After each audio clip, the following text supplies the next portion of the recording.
সবাইকে আসসালামু আলাইকুম, কেমন আছেন আমার সকল শুভাকাঙ্ক্ষীরা, আমার কবুতর পাগলারা? আজকে তো কবুতরের ভিডিও নাই, আজকে ছোট্ট একটা জিনিস দেখাই। এই দেখেন, এটা পুরোটা বাগান, এটা আমার মার বাগান। দেখেন, এটা ছোট্ট একটা বাগান আমার ছাদের উপরে পিছন সাইডে। হ্যাঁ, দেখছেন? হ্যাঁ, পিছন সাইডে ছোট্ট একটা বাগান। এটা আমার মা করে। মা এই গাছ টাছ পছন্দ করে, দেশি মুরগি পালে। তো আজকে ছাদে আসছিলাম, দেখলাম এই যে দেখেন কামরাঙ্গা পেকেছে, একদম পেকে গেছে। এই যে কামরাঙ্গা, এই যে এই যে দেখেন আমি গাছ থেকে ছিঁড়তেছি, এই যে দেখেন একদম গাছ ছেড়ে ছিঁড়তেছি কামরাঙ্গা। তারপরে এই যে ছিঁড়তেছি কামরাঙ্গা। এগুলো আমাদের গাছের, খুব বেশি নাই কিন্তু হয়, মাঝে মাঝেই হয়।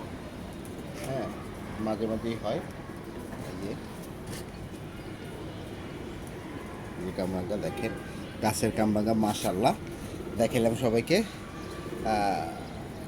যারা কবুতর পালেন আমার শুভাকাঙ্ক্ষীরা, মাঝে মাঝে চাইলে আসতে পারেন, ঘুরে যাবেন, চাও খেয়ে যাবেন, দেখেও যাবেন। আর যা থাকবে গাছে ওটাই খাওয়ানোর চেষ্টা করব যতটুকু পারি। সবাই ভালো থাকবেন, সুস্থ থাকবেন, আমার জন্য দোয়া করুন। আসসালামু আলাইকুম রহমতুল্লাহ।